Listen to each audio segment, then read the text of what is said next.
So today we're going to go over just a few of the slides regarding some changes for Medicare, and we're also going to talk about commissions and the way commissions are paid on Part D and Medicare Advantage plans. So OEP is going to be new for 2019, those who weren't in the business or don't recall. We used to have OEP a few years back, actually more than a few, probably like, now that I think about it, 6 or 7 years. And OEP was a time when, after AEP, which runs from October 15th to December 7th, once that was over, OEP ran from January 1st to March 31st. So they're going to bring that back, and they'll have it back for the 2019 enrollment season. So this year, from January 1 to March 31st, your clients can make one more change. So they can make one more switch for like-to-like plans. So they can change Medicare. So they can change their Medicare supplement, but in states where it's underwritten, they'll still have underwriting on the supplement.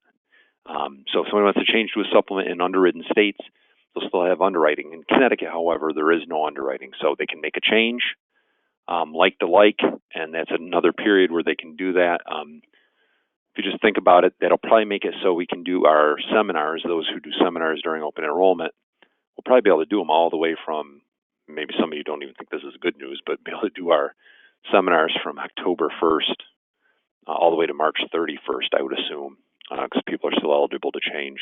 I say October 1st because you can actually start talking to people about Medicare and doing seminars October 1st. Can't take an app until October 15th. Okay, one other quick thing I wanted to talk about Medicare numbers. As most of you have probably heard, clients will be receiving new Medicare numbers, new Medicare IDs, I should say, from April 2018 through April 2019. They'll get a new card with a new ID on it. That's all well and good, but the one thing that this brings up is when will people aging into Medicare get their new numbers? And the new number, by the way, is an 11-digit number with 11-digit ID with numbers and letters in it, which I don't like because somebody might confuse the O with a 0 or could cause some problems. But anyway, it's 11 digits, numbers and letters. But what the big thing is, what about people aging into Medicare? So what we found is from enrollments that people that are aging into Medicare July 1 or later, they're getting the new number. They're not having their social anymore. It's the new number when they get their card. It makes it a little more difficult for us as salespeople because we can't anticipate numbers now. Like if I had somebody I met and they were turning 65 in 3 months, and they had they didn't have their Medicare card or their letter yet, their Medicare letter yet, I could guess if they weren't drawing if they were drawing Social Security and they had worked 40 quarters on their own, I knew their Medicare number was going to be their Social Security number with an A after it. But now we don't know that, so that's going to make things a little more difficult for us if somebody hasn't gotten their letter or doesn't have their card yet. Okay, now I want to talk about commissions. So standard commissions, if those who don't know, commissions are standardized for Medicare Advantage and PDP. CMS says every year what the most is that an agent, a street-level agent, can receive for commissions every year. The national amount is $455 new, $228 renewal. That changes, of course, in some states, like in Connecticut here, for example, it's $511 and $256. The big commission states are California and New Jersey at $567 and $284. And then Puerto Rico and the Virgin Islands, as you can see, $312 and $156. PDPs will be $72 and $36 for the renewal this year for 2018.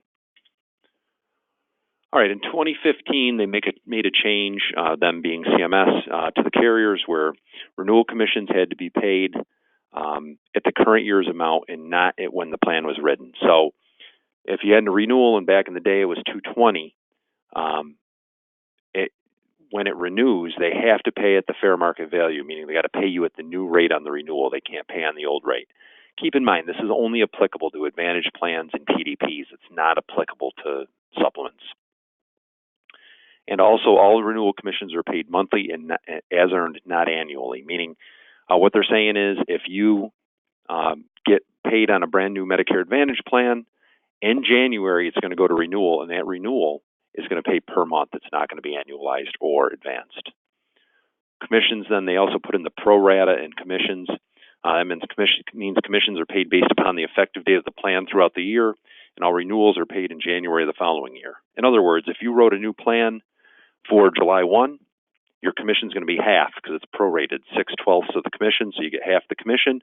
which is the bad news. The good news is your renewal will start kicking in January, as an example. Another example, you wrote one for September 1st. You're only going to get 3/12 of the commission, which is bad. But the good news is your renewal is going to start in January. Okay, so now after 2016, they made changes and they identified 3 ways you can get paid on an MA plan.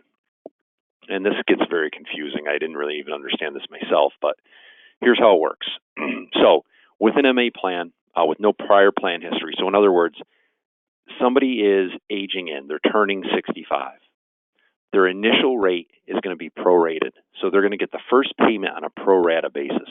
So for example, if somebody wrote a brand new MA, somebody brand new to Medicare, okay, or coming off a group plan, it's just first eligible for Medicare, and they write a new MA for July 1, your first commission is going to be is half the commission, your first payment, prorated. So it's going to be 6/12 of half a commission, half of a half. The second payment is going to make you completely whole. It's going to pay you what was missing in the first payment plus the full second payment. So it's going to get you your full commission. So for example, let's see here. So for example, sorry, I'm going the wrong way here. My fault. Bear with me here. So for example, you're going to get prorated on the first payment, but in Connecticut, since it's 5/11, your second payment is going to make you whole, so you'll get a 5/11 payment. Okay, so that's when it's brand new to MA, brand new to Medicare. Prorated first payment, you made whole, get your full 5/11 through the second payment. Okay, unlike plan changes, so MA to PDP, for example, so they're already on Medicare, but you're writing an Advantage plan form for the first time, but they've already been on Medicare. What they're going to do is they're going to get prorated on both payments. They're going to get 2 payments, but pro rata on both. So that same person, if maybe they had a Medicare supplement and you put them in an MA, what they're going to do is they're going to get paid on that MA plan. They're going to get prorated on both payments. So if you wrote a July 1, their first payment's going to be half, 6/12 of the commission. Their second payment's going to be half, 6/12 of the commission. And then the last one, like-to-like plan changes, so PDP to PDP or MAPD to MAPD, they're only getting 1 payment and it's prorated. So if you do a plan change for somebody, Advantage to Advantage, in September, you're only getting 1/2 payment. You're only getting 1 payment, and it's going to be 3/12 of the commission. If you look at this, in that scenario, it doesn't work out very well. Where this works out really well is if you're writing T65s, and if you think about it, if you're writing a T65 in December, your first payment, for example, is going to be 1/12 of the commission. Your second payment, you're getting all of the commission to make you whole, 5/11, and your renewal starts in January. So for people writing T65s, they come out really well when they write brand new T65s late in the year, September, October, November, December. Okay, let's use an example of this. So the first example, no plan history, new to Medicare. And they're using a July 1 effective date. So your first payment's prorated, 128. But on your second payment, you get the full comp. They're going to make you whole. So you're getting a total of 5/11. You're getting the full commission, even though you wrote it for July 1. On the second one, this is an unlike plan change. So they had a supplement or a PDP, and you wrote them an Advantage plan. They're going to get 2 payments because it was new to Advantage, but it's a half for each payment, 128 and 128. So you're only getting 256. And on the third option, example rather, they already have an Advantage plan. You write a new Advantage plan for them in July. You're just getting 1 payment, and it's a half, 128. On all of these scenarios, the renewals will kick in January 1st. And then this slide is just going to be for commissions. Obviously, Anthem is $240 a year, 1 through 6. I got to look and see what I don't think Anthem's going to have any commission in year 7, and I'll have the AARP filled in as well. So that's it. I just wanted to give an example of some of the changes and of how commissions are going to be paid. Thanks.